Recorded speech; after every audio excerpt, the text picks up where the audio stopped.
Hello everyone. Last video में हम लोग ने देखा था कि Q के दो फॉर्मूले, इजंट इट? Q के कितने फॉर्मूले? दो। एक है M इंटू लेटेंट हीट और दूसरा है M into C into delta T. कब कौन सा फॉर्मूला यूज करना है is very important. M into L तब के लिए है जब एक पर्टिकुलर सब्सटेंस है और वो सब्सटेंस अपना सिर्फ फॉर्म चेंज करता है। फॉर एग्जाम्पल आइस है, ओके, और वो मेल्ट होके वाटर बन गया, या वाटर है और वो चेंज होके स्टीम बन गया, है ना? तो तब M इंटू L यूज करना है। मतलब क्या? मतलब ये कि temperature remain same, temperature remain same and state of matter changes. Okay, physical state change होता है, तब ये यूज करना है। M into C into delta T कब यूज करना है? तब यूज करना है जब स्टेट ऑफ मैटर सेम हो। सपोज ये है वाटर, वाटर है 30 डिग्री सेल्सियस एंड अब मैं उसको हीट दे रहा हूं। Now it's temperature increases to 40 but it's still water, isn't it? Liquid का लिक्विड ही है अभी भी, है ना? लिक्विड था, लिक्विड है, सिर्फ टेम्परेचर चेंज हुआ। तो याद रखना कि physical state is same, physical state remain same and only temperature changes, तब ये यूज करना है। कैसे याद रखेंगे सर? कॉम्प्लिकेटेड? अरे छोड़ना यार, इधर क्या दिख रहा है? टेम्परेचर चेंजेस, इधर क्या है? चेंज इन टेम्परेचर, है ना? खत्म बात, सीधा बात है। एंड कोई कोई केस ऐसा हो सकता है जिसमें ये दोनों यूज करना पड़े। फॉर एग्जाम्पल हम लोग के लास्ट वाले वीडियो में there was ice, okay, ice बना था वाटर एंड वाटर का अगर सपोज फिक्स कुछ तो टेम्परेचर है 50, तो इट मीन्स दैट यहाँ पे दो स्टेप में ये चीज हुआ रहेगा। For example ice 0 degree Celsius पे था, वो डायरेक्ट पानी बन गया क्या 50 डिग्री सेल्सियस पे? नहीं, पहले वो वाटर बना होगा 0 पे। समझ रहे हो? ये 0 का 0 ही रह गया, सिर्फ इसने फिजिकल स्टेट चेंज किया हुआ। तो हम लोग इधर यूज करेंगे formula M into L and then ये 0 डिग्री का पानी 50 डिग्री के पानी में कन्वर्ट हुआ रहेगा और इसके लिए फॉर्मूला आएगा M into C into delta T. Okay, so total heat absorbed by the ice from step 1 to step 3 is M into L plus M into C into delta T. अब एक question देखते हैं हम लोग इसमें। Suppose 80 gram of steam है, उसका temperature है 97 डिग्री सेल्सियस। वो एक आइस स्लैब के ऊपर हम लोग फ्लो कर रहे हैं, राइट? सो सपोज हमारे पास है एक आइस स्लैब, ओके, और इस पे मैं क्या कर रहा हूँ? 80 ग्राम ऑफ स्टीम फ्लो कर रहा हूँ। ओके, तो अब क्या होगा पता है? स्टीम वाटर में कन्वर्ट होगा, इजंट इट? ठीक है, आइस मेल्ट होगा, इजंट इट? ठीक है, दोनों चीज होंगे, है ना? तो अब हमको दो चीजें पता लगानी है। क्या? Number 1, how much ice melts, कितना आइस मेल्ट हुआ ये पता लगाओ। दूसरा, how much energy is transfer to the ice. Okay, ये स्टीम ने आइस को कितना हीट ट्रांसफर किया, हीट ट्रांसफर्ड, ताकि वो आइस पिघले और ये स्टीम बन जाए वाटर। ठीक है, तो ये तुमको पता लगाना है। Okay, to get converted to water, steam वापस से वाटर बनेगा तो कितना हीट उसको देना पड़ेगा। अच्छा, अब पहले इसको टैबुलर फॉर्म में अच्छे से लिख लेते हैं हम लोग। ठीक है, टैबुलर फॉर्म में लिख लेते हैं। सबसे पहला हमको क्या चाहिए? यहाँ पे मास, मास ऑफ स्टीम दिया है 80 gram, mass of ice let it be MI, mobile है ना, MI। ठीक है, temperature 1, initial temperature T1 steam के लिए है 97 डिग्री सेल्सियस दिया हुआ है, टेक्स्ट बुक में दिया हुआ है। ठीक है, एट 97 डिग्री सेल्सियस। और आइस का है 0 डिग्री सेल्सियस। T2 बताया नहीं है, ओके, टेम्परेचर 2 बताया नहीं है। देन लेटेंट हीट, अच्छा, स्टीम वाटर बन गया तो इसको हम लोग क्या बोलेंगे? Latent heat of what? Latent heat of vaporization ही यूज होगा। कैसे सर? अर्लियर वीडियो देखो, मैंने क्लियर बोला था लास्ट टू लास्ट वीडियो में कि जितना हीट कोई वाटर से वेपर बनने को लगेगा उतना ही हीट तो वापस वेपर से वाटर बनने के लिए देना पड़ेगा ना, common sense. Okay, so latent heat of vaporization ये हमको याद होना चाहिए 540 कैलोरी पर ग्राम, ये दिया नहीं होगा, ये याद रखना है। ओके, एंड आइस मेल्ट होने के लिए जितना हीट लगेगा, latent heat of fusion is equal to क्या है 80 कैलोरी पर ग्राम। ठीक है, अब कितने स्टेप में ये चीजें होंगी जरा देख लेते हैं हम लोग। सबसे पहला हम लोग देखेंगे स्टीम कितना लूज कर रहा है हीट। ओके, ठीक है, सो चलो हम लोग देखते हैं फॉर स्टीम। स्टीम के लिए क्या है, इसको पकड़ लेते हैं हम लोग Q1 है ना। फॉर स्टीम क्या क्या होगा, पहला टप्पा क्या होगा बताओ। स्टीम वाटर बना है ना, स्टीम ठंडा हुआ और वाटर बना, इजंट इट। और फिर बाद में ये जो वाटर बना 97 वाला वो आइस के कांटेक्ट में आया है ना, आइस के कांटेक्ट में आया। अब जब ये आइस के कांटेक्ट में आया तो इसका टेम्परेचर कम हुआ रहेगा 0 डिग्री सेल्सियस तक, इजंट इट। ठीक है, सो ये हम लोग जरा देखते हैं। फॉर स्टीम पहला टप्पा क्या होगा, steam to water, steam at 97 degree Celsius to water at 97। पहले स्टीम वाटर बनेगा ना, फिर बाद में वाटर का टेम्परेचर कम होगा, इजंट इट। ठीक है, एंड देन सेकेंड टप्पा क्या होगा पता है, सेकेंड टप्पा होगा वाटर, ये जो 97 वाला है अब ये ठंडा होगा वाटर एट 0 डिग्री सेल्सियस जब ये आइस के कांटेक्ट में आएगा।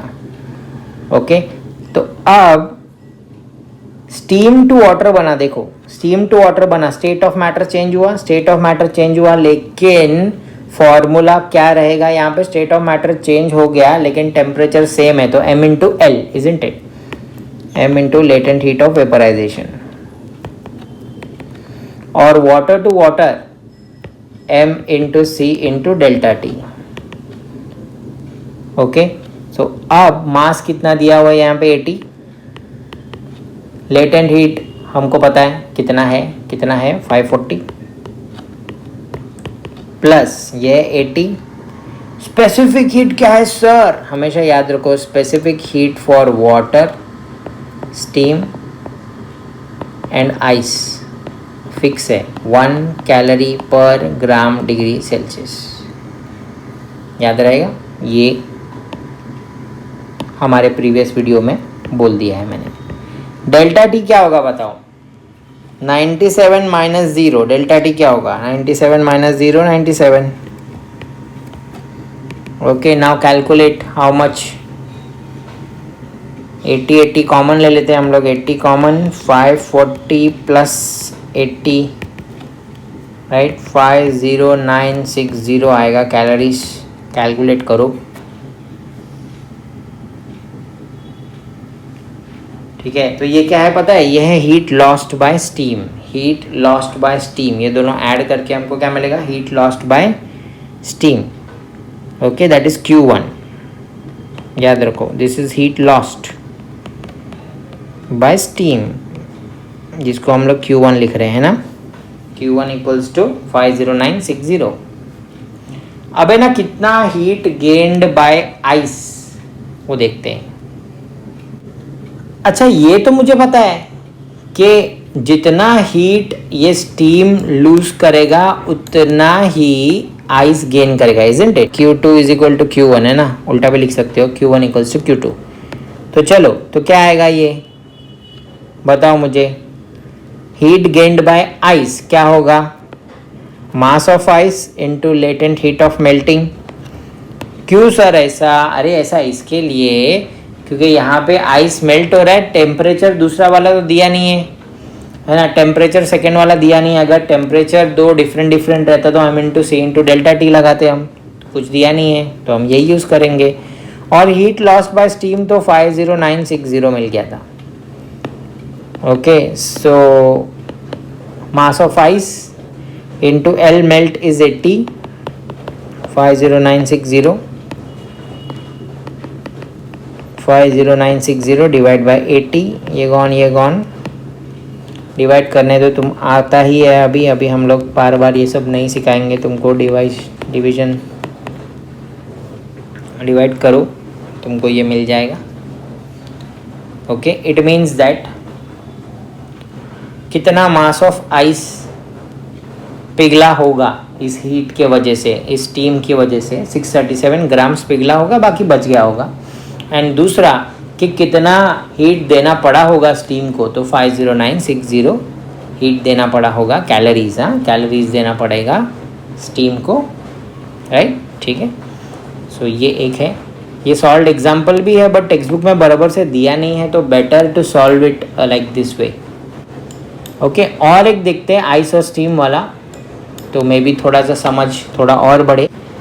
अब मेरे पास क्वेश्चन है दैट फिर से वापस से वही है, आइस है और मेरे पास स्टीम है। आइस एंड स्टीम दोनों का मास दिया हुआ है। ओके, 150 ग्राम आइस दिया हुआ है और कितना स्टीम लगेगा उस आइस के लिए ये पूछा गया है, तो m स्टीम लिख लेता हूँ मैं। स्पेसिफिक हीट कैपेसिटी आइस का तो पता ही है 1 calorie per gram degree Celsius, steam का कितना है 1 calorie per gram degree Celsius. याद है ना, स्टीम आइस और वाटर के लिए सेम है, 1 calorie per gram degree Celsius. Temperature 1 ice के लिए 0 डिग्री सेल्सियस दिया है, स्टीम तो 100 डिग्री सेल्सियस है, अगर नहीं दिया रहेगा तो 100 लेना है। ओके, अब क्वेश्चन इंटरेस्टिंग है, ध्यान से सुनो। आइस है और उसके ऊपर हम लोग क्या स्प्रेड कर रहे, steam. Steam becomes water, ice becomes water, isn't it, ठीक है। और ये वाटर मुझे 50 डिग्री सेल्सियस वाला वाटर चाहिए, ये रिक्वायरमेंट है, ये क्वेश्चन है। ओके, कि स्टीम का टेम्परेचर अभी 100 डिग्री सेल्सियस है, वो ठंडा होगा आइस के साथ कांटेक्ट में आने के बाद, और आइस का टेम्परेचर अभी 0 डिग्री सेल्सियस है, वो गर्म होगा स्टीम के कांटेक्ट में आने के बाद, राइट। तो मुझे ऐसा कुछ करके चाहिए, मतलब कितना वाटर मुझे मिलेगा एट 50 डिग्री सेल्सियस। ये स्टीम का जब पानी बनेगा तो कितना पानी बनेगा एट 50 डिग्री सेल्सियस, तो अल्टीमेटली लास्ट टेम्परेचर कितना है 50। ओके, अब latent heat, so latent heat of fusion कितना है, याद है ना 80 कैलोरी पर ग्राम, और लेटेंट हीट ऑफ वेपराइजेशन कितना है पता है ना, अभी तो बोला था 540 कैलोरी पर ग्राम, राइट, ठीक है। अच्छा, अब इस बार मैं क्या करता हूँ, इस बार और तोड़ के मैं तुम लोग को बताता हूँ ताकि कंफ्यूजन ना रहे, ठीक है। सो अब ये न्यूमेरिकल्स होने के बाद तुम वापस से रिवाइंड करना, पीछे जाना और फिर वो न्यूमेरिकल को समझने का कोशिश करना, ठीक है। अच्छा, तो कितना हीट आइस को वाटर में कन्वर्ट करने के लिए लगा होगा, ठीक है। आइस था 0 डिग्री सेल्सियस पे, पहले वो वाटर बना होगा 0 डिग्री सेल्सियस पे, ये समझ गए तुम। ओके, डायरेक्टली पानी 50 का थोड़ी बना रहेगा, तो आइस 0 पे था, पहले वो मेल्ट हुआ होगा, वाटर बना होगा 0 पे, तो यहाँ पे m इंटू एल यूज़ करेंगे हम लोग, ये समझ में आ गया। वाई, क्योंकि भाई state of matter changing, temperature remains the same, so ये होगा 150 इंटू 80, राइट, इसको ऐसे ही रहने देते हैं हम लोग। और देन हम लोग नेक्स्ट स्टेप पे क्या करेंगे, हीट ऑफ वाटर जो कि था 0 डिग्री सेल्सियस पे, ओके, और अब कितना हीट उस पानी ने लिया होगा ताकि वो 50 डिग्री सेल्सियस पे आ पाए, तो इस बार हम लोग यूज़ करेंगे m into C into delta T. m कितना है 150, c कितना है 1, डेल्टा टी कितना है 50, 100 डेल्टा टी 50 कैसे, अरे ये करके देखो, 50 माइनस 0 50, 100 माइनस 50 50, पता है ना डेल्टा टी मतलब क्या होता है, बड़ा टेम्परेचर माइनस छोटा टेम्परेचर। तो total heat gained by ice कितना, ठीक है, total heat gained by ice, let it B Q1, 150 into 80 plus 150 into 50, isn't it. Okay, 150 को अपन कॉमन ले लेते हैं इजी करने के लिए, 80 + 50, ओके। सो कितना आएगा ये 150 इंटू, ठीक है। मैं इसको इधर रहने देता हूँ, मैं इसको सॉल्व भी कर सकता हूँ बाय द वे, और फिर मैं यहाँ पे कैलकुलेट करके लिख सकता हूँ 150 इंटू 130 कितना आता है, ओके। तुम्हारा मर्जी, मुझे पता है कि बाद में ये कट होने वाला है, इसके लिए मैं नहीं कर रहा हूँ, ठीक है। मैं इसको यहाँ पे स्टॉप कर देता हूँ, बट योर विश, अगर तुम चाहो तो इसको आगे सॉल्व कर सकते हो यहाँ पे, ठीक है। सो तुमको अभी आगे पता चलेगा मैं क्यों पूरा सॉल्व नहीं कर रहा हूँ। देखो अब हम लोग पकड़ते हैं स्टीम को। So heat for steam, directly steam क्या पानी और 50 डिग्री सेल्सियस बन गया हो गया, नहीं ना। स्टीम पहले 100 पे था, वो पहले बनेगा पानी 100 पे, स्टेप बाय स्टेप। पहले वो वाटर बनेगा, पहले फिजिकल स्टेट चेंज करेगा, तो that's why m into latent heat of vaporization आएगा, है ना। मास ऑफ स्टीम कितना था पता ही नहीं है, बट लेटेंट हीट कितना था पता है 540, तो ये दिखेगा तुमको। अच्छा, फिर नेक्स्ट में ये जो वाटर है 100 डिग्री सेल्सियस वाला, अब वो बना होगा वाटर 50 डिग्री सेल्सियस वाला, इजंट इट। तो इसके लिए मैं यूज़ करूँगा m into C into delta T. m कितना है मुझे नहीं पता, c कितना है 1, डेल्टा टी कितना है 50, राइट, ठीक है। सो total heat lost by steam कितना होगा,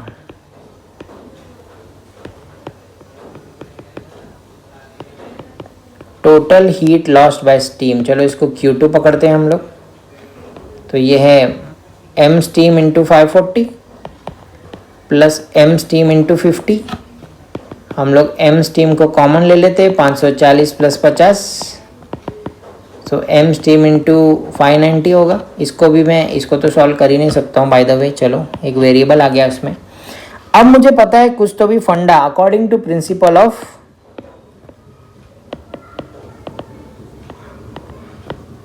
हीट एक्सचेंज, पोहे, Q1 is equal to Q2, है ना। Heat gained by ice is equal to heat lost by steam. What is heat gained by ice, last में हमने देखा था, देखो 150 इंटू 130, पीछे जाके देख लो, और ये है mass of steam into 590, isn't it. ये 590 दूसरे साइड जाएगा, तो mass of steam is equal to 150 into 130 into 590, right, ठीक है। सो मास ऑफ स्टीम कितना होगा 150 इंटू 13, 1950 डिवाइड बाय 59, सॉल्व करना है तुमको, कितना आएगा 33.05 ग्राम्स, ओके।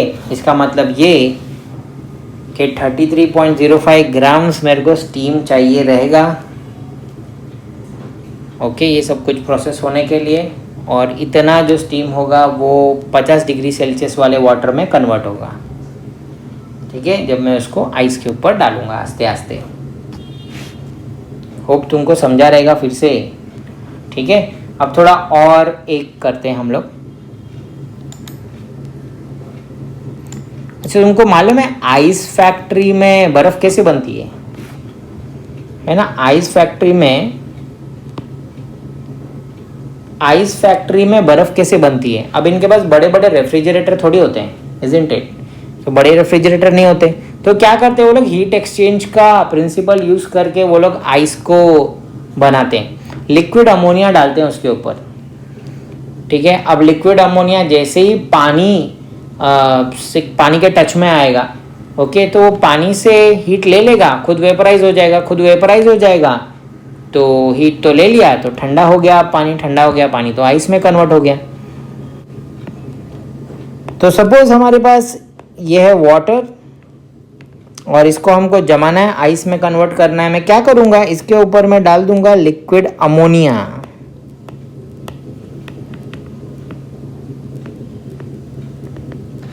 अब क्या होगा पता है, लिक्विड अमोनिया जैसे ही वाटर के कांटेक्ट में आएगा, लिक्विड अमोनिया हीट लेगा, heat taken from water, liquid ammonia बन गया है अमोनिया का वेपर्स,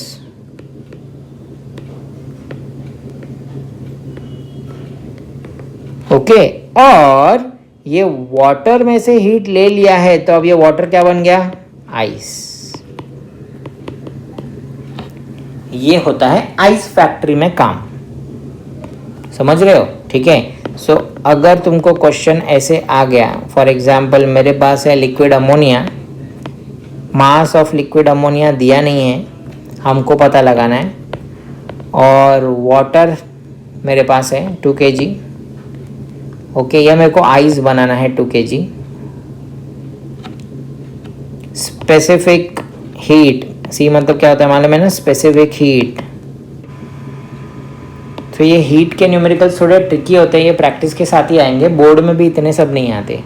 सो लिक्विड अमोनिया का स्पेसिफिक हीट दिया नहीं है, वाटर और आइस का, स्टीम का पता है ना, सेम रहता है 1 calorie per gram degree Celsius, okay. Latent heat of vaporisation,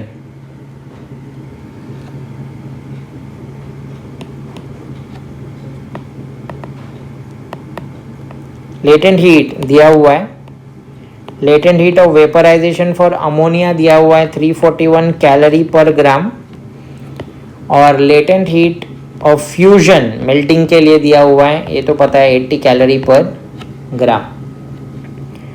temperature दिए हुए हैं, टेम्परेचर 1 अमोनिया का दिया नहीं है, इसका दिया हुआ है 20 डिग्री सेल्सियस का वाटर है। T2 इसका दिया नहीं है, इसका 0 दिया हुआ है, तो डेल्टा टी तो इसका निकाल नहीं सकते, इसका क्या होगा पता है ना, 20 माइनस 0 हाउ मच, 20, बड़ा माइनस छोटा, ठीक है। तो इतना सब कुछ हम लोग को गिवन में दिया हुआ है, ठीक है। सो अच्छे से समझ लो क्या दिया हुआ है क्या नहीं दिया हुआ है, ओके। क्वेश्चन देख के सारा का सारा डेटा यहाँ पे पटक देना है, और जो डेटा नहीं दिया होगा, क्या क्या डेटा नहीं देंगे पता है ना, वाटर आइस और स्टीम रिलेटेड वो चीज़ नहीं देंगे, स्पेसिफिक हीट याद रखना है 1 है, लेटेंट हीट याद रखना है, लेटेंट हीट ऑफ फ्यूजन 80 है, और लेटेंट हीट ऑफ वेपराइजेशन 540 है। लेटेंट हीट ऑफ फ्यूजन को मैं लेटेंट हीट ऑफ मेल्टिंग भी बोल सकता हूँ, एक ही बात है, इसको मैं ऐसे भी लिख सकता था, latent heat of fusion, one and the same thing. आगे बढ़ते हैं, फिर से स्टेप बाय स्टेप जाएंगे। पहला स्टेप, सपोज, अच्छा ये हीट फॉर वाटर हो रहा है अब, ठीक है, तो वाटर है 20 डिग्री सेल्सियस का, तो क्या डायरेक्टली आइस बनेगा, वो नहीं, पहले वो ठंडा होगा, वाटर बनेगा 0 डिग्री सेल्सियस पे। अब देखो यहाँ पे फिजिकल स्टेट सेम है, सिर्फ टेम्परेचर चेंज हो रहा है ना, देखो टेम्परेचर चेंज हुआ ना, सो हम लोग क्या यूज करेंगे, m into C into delta T. What is m, 2 kg, अरे बाबा तो गड़बड़ हो गया है ना, ठीक है। तो 2 kg हम लोग कन्वर्ट करेंगे, 2 kg को ग्राम्स में कन्वर्ट करेंगे हम लोग, 2000 ग्राम्स, वेरी इंपॉर्टेंट।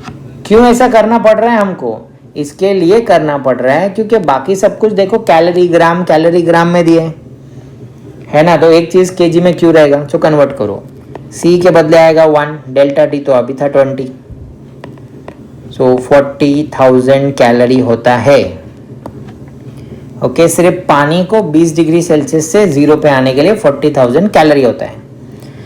अब हम लोग देखते हैं क्यू ऑफ वाटर, जब 0 डिग्री हो गया, अब इससे बनेगा आइस, सही है ना, वाटर टू आइस, ठीक है। अब टेम्परेचर सेम होगा, क्यों, लेटेंट हीट वाला चीज है ना, टेम्परेचर सेम होगा, सिर्फ फिजिकल स्टेट चेंज होगा, m into latent heat of fusion, m कितना है 2000 grams, latent heat of fusion कितना है 80,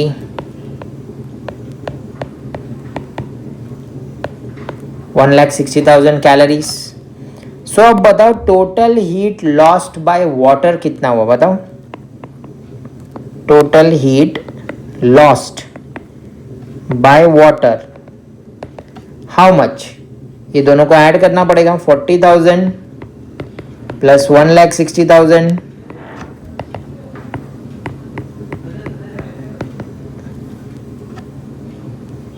2 लाख, isn't it, है ना, ठीक है। अच्छा, ये तो वाटर के लिए तो अपन सेट हो गए। अब हम लोग क्या करेंगे for ammonia, heat gained bye ammonia देख लेते हैं हम लोग, ठीक है। सो ये था बेचारा अपना लिक्विड अमोनिया, है ना। अच्छा, अब गिवन भी देखोगे तो पता चलेगा कि इसमें टेम्परेचर चेंज नहीं लिखा हुआ है ना। सो लिक्विड अमोनिया था, उसका टेम्परेचर कुछ चेंज नहीं हुआ, वो डायरेक्टली वेपर में कन्वर्ट हुआ। सो लिक्विड अमोनिया था, जो भी टेम्परेचर रहा होगा उसका, और डायरेक्टली वेपर्स में कन्वर्ट हो गया।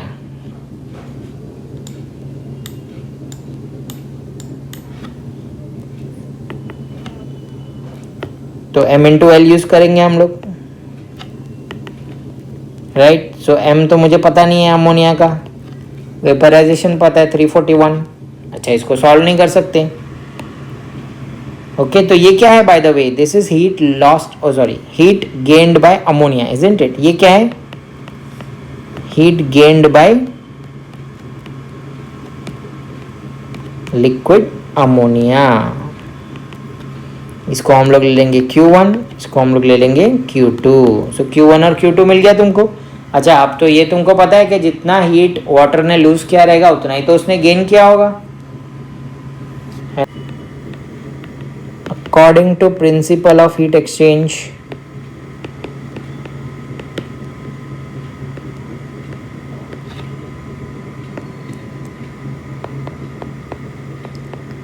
heat lost by water equals to heat gained by liquid ammonia. Q1 equals to Q2. heat lost by water कितना था, 2 लाख कैलोरीज। Q2 कितना मिला था हम लोग को, मास ऑफ अमोनिया इंटू 341। अब ये 341 दूसरे साइड जाएगा, डिवाइड होगा।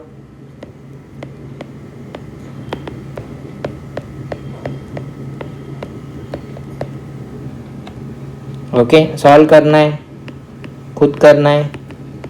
586.51 ग्राम। ओके, अगर डेसिमल में प्रॉब्लम हुआ तो अप्रॉक्सीमेटली लिख लेंगे हम लोग। ये तुम लोग को ग्रेविटेशन के टाइम पे सीखने को मिलेगा, अप्रॉक्सीमेशन कैसे लेते हैं हम लोग, बहुत सारा अप्रॉक्सीमेशन लेते हैं, ठीक है। सो ये सारे एग्जाम्पल्स है ना, बिना एक बार किए तुम लोग को जमेगा नहीं। मतलब अब भी तुमको लगेगा कि हाँ मेरे को आता है, बट जब तुम लोग नॉर्मली ये करने बैठते हो ना खुद से, तो फिर तकलीफ आ सकती है।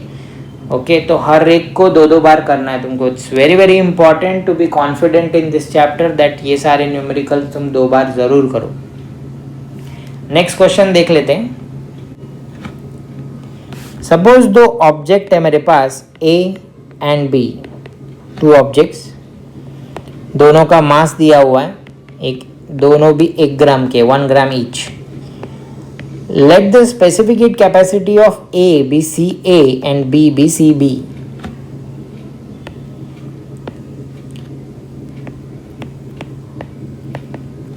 ओके, सो दोनों को हम लोग ने इक्वल हीट प्रोवाइड किया है, ठीक है। दोनों को हम लोग ने इक्वली हीट किया है। ओके, जब हम लोग दोनों को इक्वली हीट प्रोवाइड करते हैं, मतलब QA is equal to QB हो गया। When we are giving them equal heat, तो इनके इंक्रीज इन टेम्परेचर हुआ रहेगा, isn't it? ओके, तो टेक्स्ट बुक में मेंशन्ड है दैट A का temperature increase is by 3 and B का temperature increase is by 5। Okay, तो ध्यान रखने का बात क्या है कि ये इंक्रीज इन टेम्परेचर, याद है मैंने बोला था तुमको, delta T means difference in temperature. It might be increase, it might be decrease. तो टेक्स्ट बुक में क्लियर दिया है कि increase in temperature for A is 3 and increase in temperature for B is 5। It means that delta T is already given. T1 और T2 ढूंढने का कोशिश मत करो, ये इंपॉर्टेंट है। ओके, इंक्रीज इन टेम्परेचर दिया हुआ है। टू फाइंड, ढूंढना क्या है, टू फाइंड इज के हमको कंपेयर करना है specific heat capacity. We have to compare the specific heat capacity of CA and CB। इन दोनों के स्पेसिफिक हीट कैपेसिटी को हमको कंपेयर करना है, कौन बड़ा है कौन छोटा है, ठीक है। अच्छा बताओ, फॉर्मूले के नाम पे यहाँ पे क्या होगा, अभी तक मैंने जितने भी न्यूमेरिकल्स देखे थे हम लोग फॉर्मूले क्या लिखते थे, m इंटू एल और m into C into delta T, isn't it? दोनों फॉर्मूला लिख देने का, बिकॉज कब क्या यूज होने वाला है तुमको नहीं पता है ना। ओके यहाँ पे ठीक से देखो डेल्टा टी का बात हो रहा है और इन्होंने ये भी नहीं कहा है कि कुछ पिघल रहा है या कुछ वेपराइज हो रहा है, इजंट इट? ठीक है, तो फेस चेंज का भी कुछ बात नहीं है। जब फेस चेंज का बात नहीं है, इट मीन्स दैट सिर्फ टेम्परेचर चेंज हो रहा है, फिजिकल स्टेट सेम है। और जब टेम्परेचर चेंज हो तो हम लोग फॉर्मूला क्या यूज करते हैं, m into C into delta T. Okay, अब Q A is equal to Q B, ये तो गिवन है, ये दिया है। ओके, क्यू के लिए हम लोग फॉर्मूला यूज करेंगे m mass of a into specific capacity of a into delta T for a, isn't it? और इसका क्या आएगा, mass of b into specific capacity of b into delta T for b। Mass of a 1, okay ये पता नहीं है। Delta T for a पता है 3, मास ऑफ b 1, ये पता नहीं है। डेल्टा टी फॉर b पता है 5।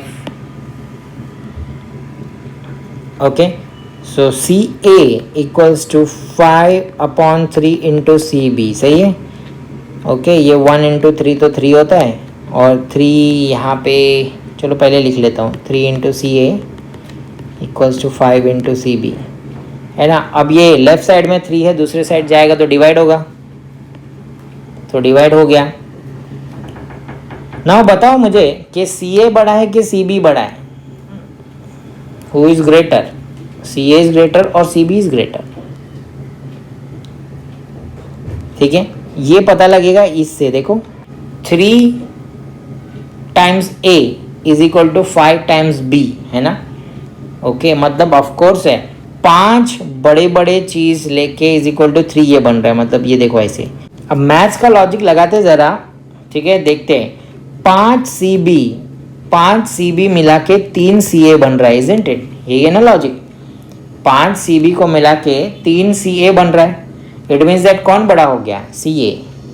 सी A is greater than C B, specific heat capacity of A is greater than specific heat capacity of B. सिर्फ कंपेयर करना था, आंसर यही है, खत्म।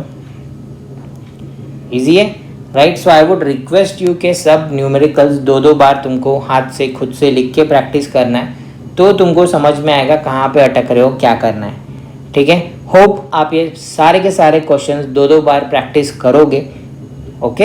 एंड फिर आप you can do anything then, no problem, okay. And you will be confident then. और सबसे इम्पॉर्टेंट है, एग्जाम में हम लोग जीतते कब हैं, जब हम लोग में कॉन्फिडेंस होता है। वो कब आता है, इनफ ऑफ प्रैक्टिस से आता है। तो some of the numericals in the textbook, okay, gravity वाला कुछ क्वेश्चंस, हीट वाला कुछ क्वेश्चंस, है ना, और स्पेस मिशन वाले कुछ क्वेश्चन, ये चैलेंजिंग है, राइट। ये सबको नहीं आने वाले, ठीक है। तो प्रैक्टिस करके तुम उन लोगों में शामिल हो जाओ जिनको ये आते हैं। Do your best, practice and work harder. Bye bye.